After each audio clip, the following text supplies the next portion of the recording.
কণী তৰকাৰীখিনি বনাবৰ কাৰণে মই 4টা কণী লৈছোঁ। কণীখিনি বইল কৰি মই বাকলিখিনি গুচাই লৈছোঁ।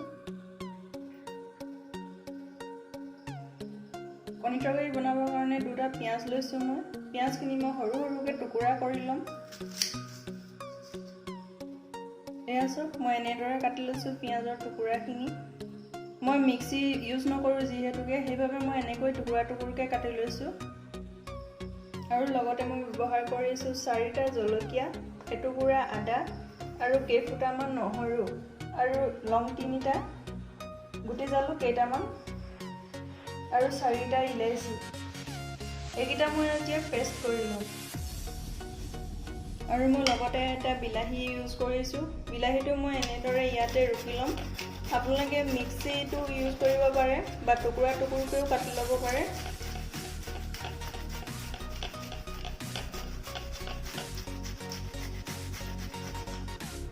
এনেকৈ কৰিলে বিলাহী বাকলিটো এক্সট্ৰাকৈ ওলাই যায়। আৰু এয়া চাওক, ইমান ধুনীয়াকৈ পেষ্ট হৈ গৈছে। কণী তৰকাৰীটো বনাবৰ কাৰণে মই মছলা ইউজ কৰিছোঁ অলপমান বেচন, এচামুচ কাশ্মীৰী ৰেড চিলি পাউডাৰ, এচামুচ এগ কাৰী মছলা আৰু এচামুচ ধনিয়া পাউডাৰ। এইখিনি মই এতিয়া ভালদৰে মিক্স কৰি ল'ম। মছলা সোমোৱাৰ কাৰণে মই এনেদৰে কাটি লৈছোঁ মাজে মাজে, যাতে ভালদৰে মছলাখিনি সোমাই যায়।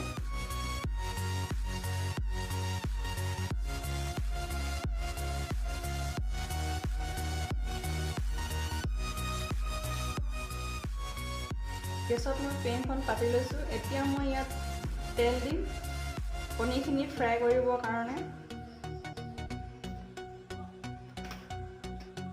তেলখিনি গৰম হৈ গ'লে ধোঁৱা ওলাইছে। এতিয়া মই কণীখিনি ইয়াত ফ্ৰাই কৰি ল'ম।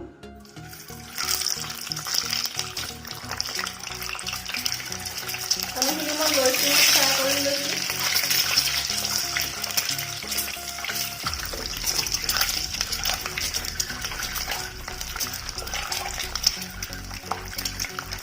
আৰু লাহে লাহে এনেদৰে লৰাই থাকিব।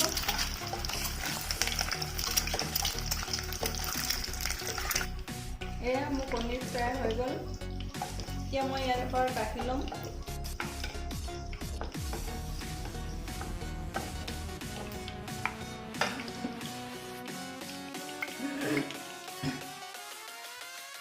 কণী ভজা তেলতে মই গোটা মছলাখিনি দি দিছোঁ, লং ইলাইচি আৰু গুটি জালুককেইটা। এতিয়া মই ইয়াত দিম কাটি থোৱা পিঁয়াজখিনি।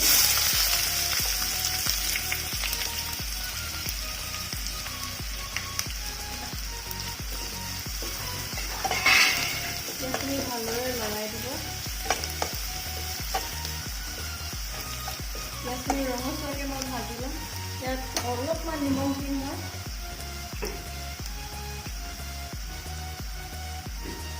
পিঁয়াজখিনি যাতে ভালদৰে আৰু সোনকালে সিজি যায়।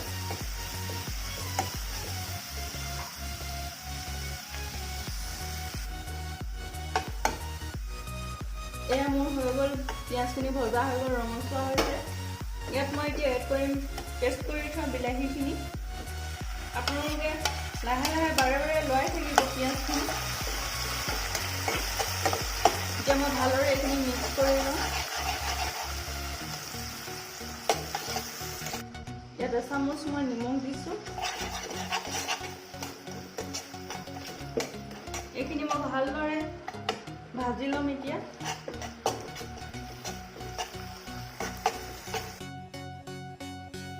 এয়া চাওক, মোৰ বিলাহী আৰু পিঁয়াজৰ পেষ্টখিনি ভালদৰে ভজা হৈ গ'ল।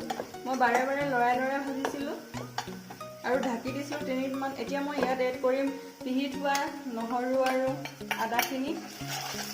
এইখিনি দি মই ভালদৰে ভাজি ল'ম যাতে নহৰু গোন্ধটো গুচি যায়। ইয়াৰ পাছতে মই এড কৰিম মিক্স কৰি থোৱা মছলাখিনি।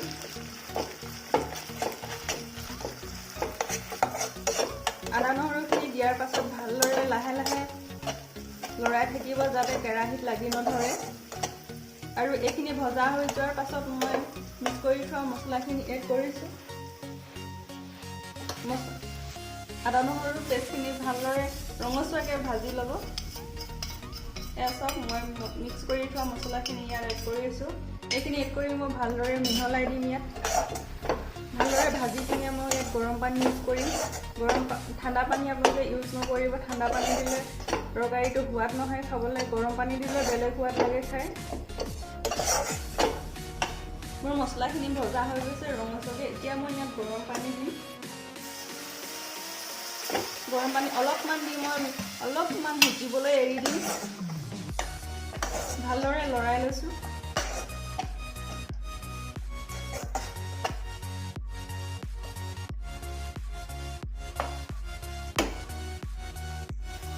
এই মছলাখিনি অলপ ভজা হৈ গ'ল। এতিয়া মই ইয়াত হালধি এড কৰিম। হালধিখিনি মই আগতে এড নকৰিলোঁ কাৰণ হালধিখিনি সোনকালে দিলে ইয়াত কেৰাহীত লাগি যোৱাৰ ভয় থাকে। এইখিনি হালধিখিনি দিয়াৰ পাছত মই অলপমান ভালদৰে সিজাই ল'ম মিহলি কৰি।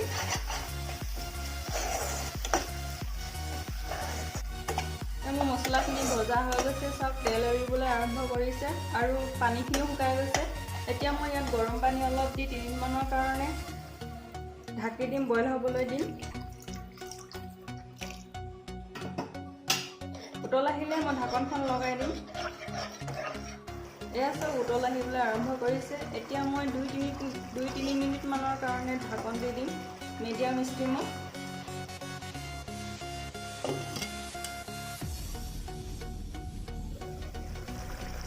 এয়া চাওক পানীখিনি অলপমান শুকাইছে। এতিয়া মই এড কৰিম কাছৰি মেথি অলপ। এইখিনি ভালদৰে লৰাই মই এতিয়া ইয়াত এড কৰিম ভাজি থোৱা কণী 4টা।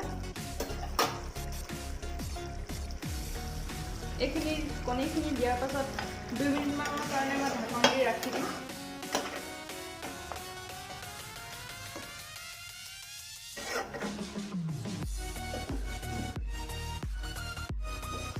মছলাখিনি মাজে মাজে এনেদৰে লৰাই থাকিব, নহ'লে কেৰাহীত লাগি ধৰিব পাৰে মছলাখিনি।